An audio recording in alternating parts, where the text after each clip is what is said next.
First at 4, if you're an adult who's not eligible for the COVID vaccine right now, that's going to change, probably more quickly than you expected. We'll explain. It has been the billion-dollar question. Who won that huge Mega Millions jackpot in Novi? What we know about the winners today and how they're protecting their identities. Hey there, Ben. Happy Friday. You too, Karen, and with apologies to Mr. Mathers, will the real month of March please stand up? We're going to get a taste of it this weekend, that's for sure. Paula? She was on a vent and in a coma for 31 days. She slipped away, but saw one face through a shield when she was brought back. The only thing I could see was his eyes. You'll see the emotional reunion between nurse and patient. Live from downtown Detroit, home of WDIV and Click on Detroit, Local 4 News First at 4 starts now. Good afternoon, everybody. I'm Karen Drew. First at 4, the state of Michigan is pushing the fast forward button when it comes to vaccinations for COVID-19. I want you to take a look at this. Governor Whitmer and the state health department now says anyone 16 years and older will be eligible for a vaccination starting April 5th. People who are 16 and older with certain medical conditions or disabilities will be eligible even sooner, on March 22nd. That's also the same day anyone over the age of 50 will become eligible. Of course, that leads to questions. Will there be enough doses, and where will you get your shot? Defender Sean Lay working the story, including another step forward for distribution. Well, good afternoon, everyone, from downtown Detroit outside Ford Field, Detroit, a COVID hotspot last year. So much heartbreak and heartache for so many families. And then, of course, frustration area-wide, especially in Wayne County, Macomb County, Livingston County, as vaccine became available. Seniors left behind in a big way as the state sent the county such few doses that didn't come close to demand. Now the big news, in the center of the city, Ford Field becomes a mass vaccination site. The details, it starts March 24th for 8 weeks, 7 days a week from 8 a.m. until 8:30 p.m. However, this is key. Sign-up info has yet to be established and will be established in the next coming days. First up, people eligible right now in the state, along with 16-year-olds and up who have disabilities. Now, at 5 and 6 o'clock, the Local 4 Defenders with details on what this site here at Ford Field is going to look like. And big question here, will supply keep up with all of the demand? Back to you. All right, thanks very much, Sean. University of Michigan is making news today with plans for the fall semester. The university says it is planning for most classes to be taught in person, and residence halls will be open to 80% capacity. But those plans come with some presumptions about vaccinations for faculty, students, and staff. You can read more of the details at clickondetroit.com. Also today, the state reported more than 2,400 new cases of the virus in the past day, along with 8 additional deaths. One other note, the Archdiocese of Detroit is tweaking the rules on attending Mass this weekend. A general dispensation from that obligation expires tomorrow, but Catholics with certain health conditions or significant fears of the virus can still choose not to attend Mass. You can follow all of our COVID updates and find links to vaccine information at clickondetroit.com.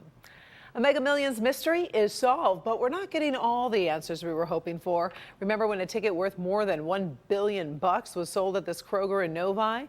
Today, the state lottery released this video about the winners, only identified as 4 members of the Wolverine FLL Club.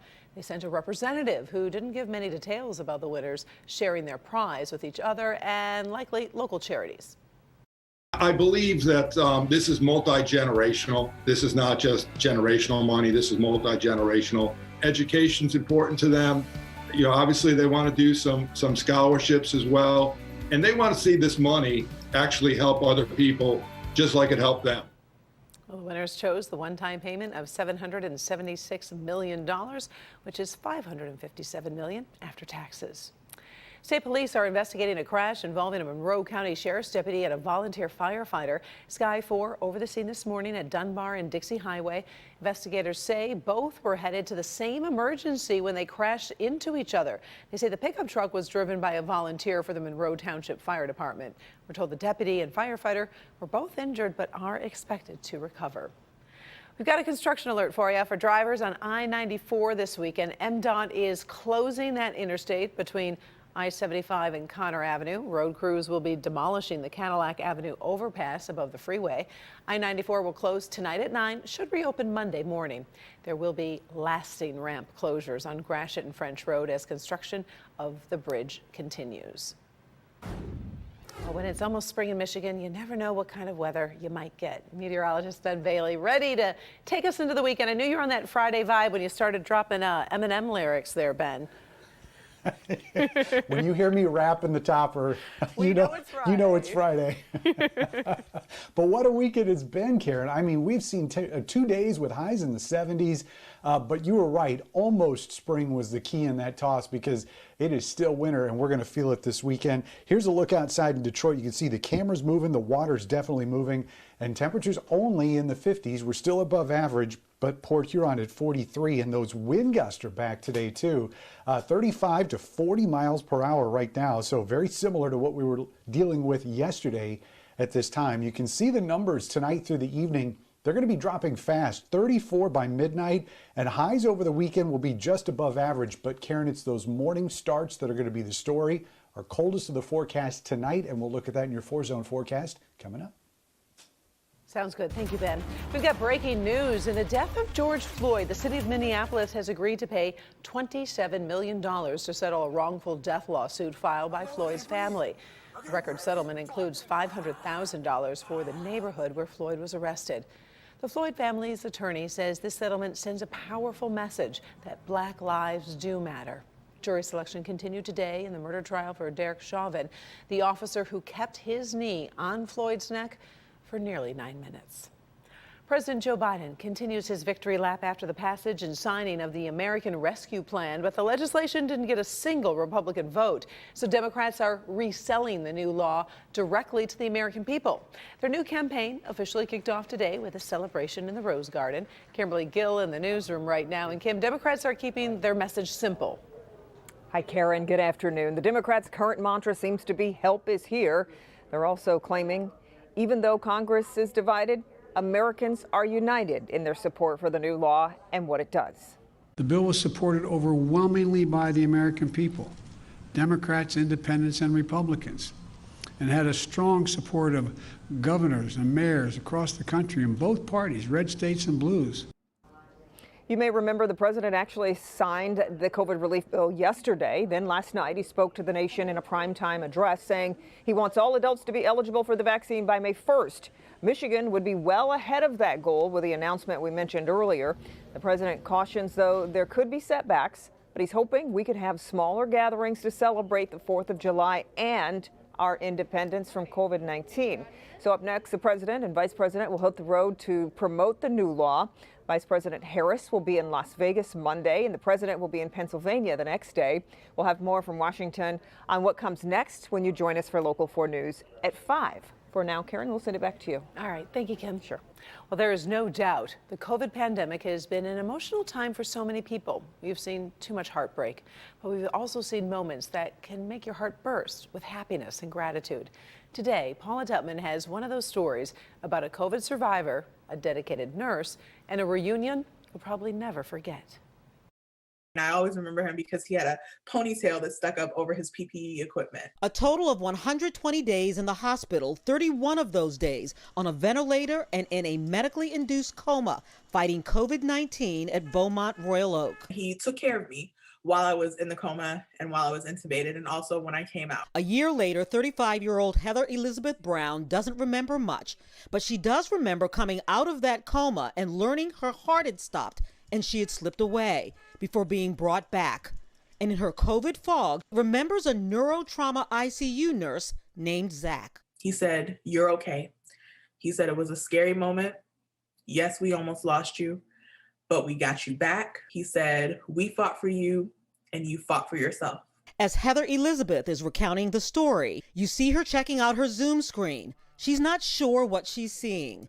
And in a moment, she realizes it is the nurse she never had a chance to thank. You can tell him he's joined us. Hi, Heather. How are you? Hi, Zach. How are you? I'm great. How are you? Good. It's nice to see you. It's wonderful to see you too. Oh my God. How have you been? You look great. I've been great. Oh, wow. And for the first time, she sees his whole face. Just that moment that you talked to me meant so much. It was so important. It was so important for me.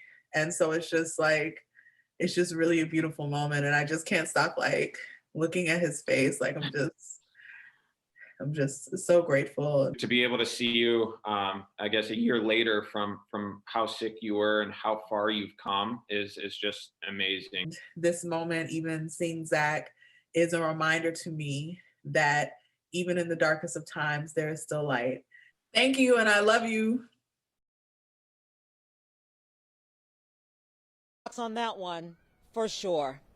Heather Elizabeth would also like to thank a nurse she calls Frenchie. Think about this healing journey. And this is a journey that she's on, being able to say thank you to one of the nurses who helped save your life. But how about for these healthcare workers? Because they've had trauma too. And this is a healing moment for them when they are able to actually see the fruits of their labor, their work, their survivors coming back and hearing thank you from them. I already cried earlier today on this, Karen, so I'm good right now. No, I know. I was. I'm good right now. You got me on that one. I'll tell you, Paula. And I was just thinking. I was thinking the same thing. How Zach must have felt like, oh my goodness, this is a good story, and look at how beautiful and strong she is, Right. and there's hope. She's getting healthier. Yeah. I love. Good way to end the week, isn't it? It is a wonderful way. I love the reunion. Thank you so much, Paula. We appreciate it.